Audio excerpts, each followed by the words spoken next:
areas are placed under a state of calamity due to the effects of Christine. This includes 12 towns in the province of Eastern Samar, the entire province of Cavite, as well as 5 provinces in the Bicol region. In the past month, sunod-sunod na bagyo yung tumama sa atin dito sa Pilipinas. And in this episode, I'm gonna tell you about a fundraising event for the typhoon victims. But this is not just your ordinary fundraising event, because in this one, we help the victims by drinking beer.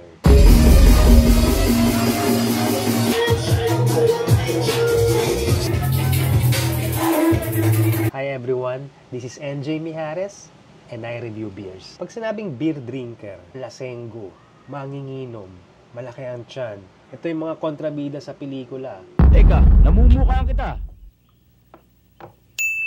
Di ba ikaw yung hepe ng Santa Marcela? That negative perception sa beer drinkers, we're gonna change that. In the past 3 years that I've been doing this channel, I've been reviewing beers, and I have met a lot of beer drinkers and a lot of beer brewers. And I can say that these beer brewers, they are one of the most friendliest groups of people that I have ever met. The Pinoy craft beer community is tight and solid. Although they are competitors, matulungin sila. They help each other out, nagdadamayan sila, nagtutulungan sila. Kasi gano'n naman talaga tayo mga Pilipino. Likas sa atin yung matulungin sa kapwa. So, why am I talking about this?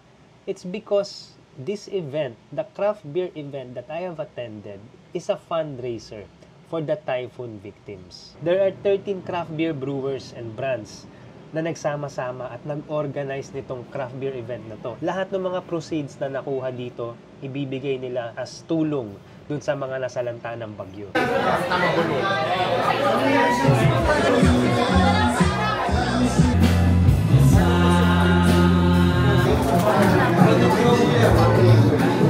The 13 craft beer brewers that participated are as follows: Ventura, Oros, Three Line Ales, 3006, Boondocks Brewing, King Solomon, Santiago, Bulul, Encanto, Palm Tree Abbey, Mad Bull, Papabolo, and Sunset Craft Beers. It was held in Mayari Restaurant in Pampanga, Angeles City, Pampanga. The place is nice, parang lumang bahay lang yung vibes niya. It's an old house converted into a restaurant and a craft beer bar. Ngayon lang ako nakakita ng restaurant and bar na may mga part of their interior design are actual built motorcycles inside the restaurant itself. Doon sa second floor, kung nasaan yung stage, kung saan tumutugtog yung mga banda, there's a classic vintage motorsiklo na naka-display doon. It's part of the design talaga, and it's part of the culture of that restaurant.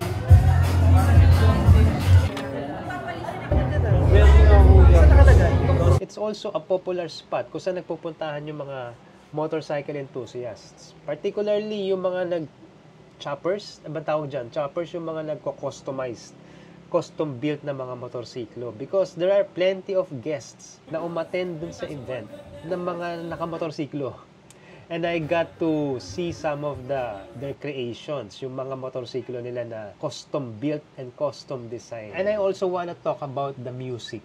Because I didn't expect na magiging ganun kadami yung pupunta because of the bands na tumugtog nung gabi na yun. Usually kasi, when I go to craft beer events, ang mga namimit ko lang or ang mga nakikita ko lang na pumupunta are craft beer nerds like me. But the turnout is way better than I expected. A lot of the guests, a lot of the people na pumunta doon are fans of the bands. And they're great bands.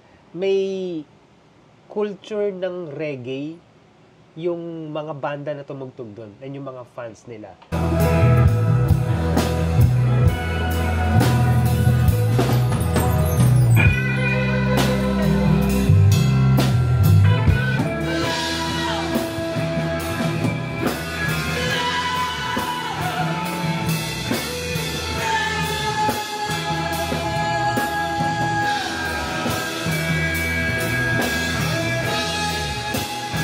Full of sinners!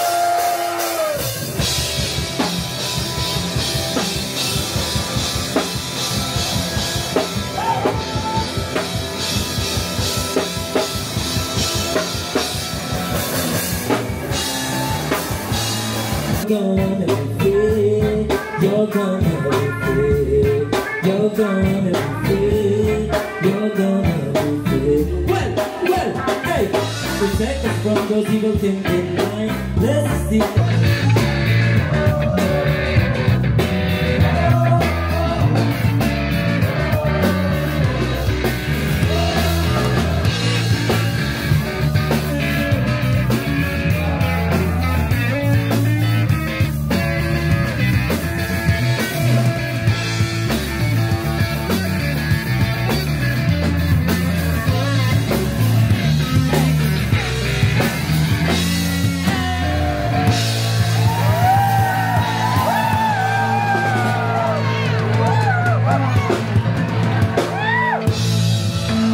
If you wanna watch the raw videos that I've shot in that event, watch it right here, but I'm gonna warn you, it's a long video. It's 44 minutes, but it's full and complete, the full experience. Overall, it was a very meaningful night. It's not just an ordinary craft beer event. Actually, I am surprised that they were able to pull that off kasi for only 500 pesos. 500 pesos lang you get unlimited craft beers. Usually, when I go to craft beer events, the price is around 1,200 pesos for only craft beers. Here, 500 lang, matitikman mo na lahat. It's unlimited. You can drink all you can. And it's great because, you know, people are willing to help. Diba? Nakainom ka na ng masarap na beer, nakapakinig ka na ng magaling na live band. It was awesome live band. Tapos at the end of the day, nakatulong ka pa. And I'm very thankful dun sa mga craft beer brewers na nag-participate at nag-organize ng event na to. And kayo rin, kung meron kayong means na makatulong sa mga victims ng typhoon, just do whatever you can to help out. Whether it's big or small, it matters. And also, speaking of helping, let's help and support Pinoy craft beers. And one of the ways to do that is to help spread awareness. And you can do that by clicking like and subscribe to channels like this one. Tulungan nyo akong mag-grow na ma-spread yung mga Pinoy craft beers. Also, I'd like to say hello and shout out to a new friend. His name is Ordinary Guy Tries. He is also a Pinoy vlogger na tumitikim at nagva-vlog tungkol sa mga alcoholic drinks dito sa Pilipinas. Check him out. Ordinary Guy Tries. You know, this is what I love about Pinoy craft beers. Aside from the beers itself, which are great beers, is the brewers behind the bottles of beer that I drink. They're not just big corporations, they're real people. They're relatable and they are human. They're always willing to help and they have good hearts. So yung stereotype na mga beer drinkers ay yung mga tipo ng tao na lasenggo, kontrabida, that is absolutely not true. And by the way, if you wanna taste all of the beers na natikman ko dun sa Mayari, I will leave a link down below kung saan pwedeng makabili ng mga beers na yon. And I will also leave a link ng Mayari Restaurant. It's a great restaurant. Check them out in Pampanga. If you wanna watch another video of me attending an unlimited craft beer event, check this out.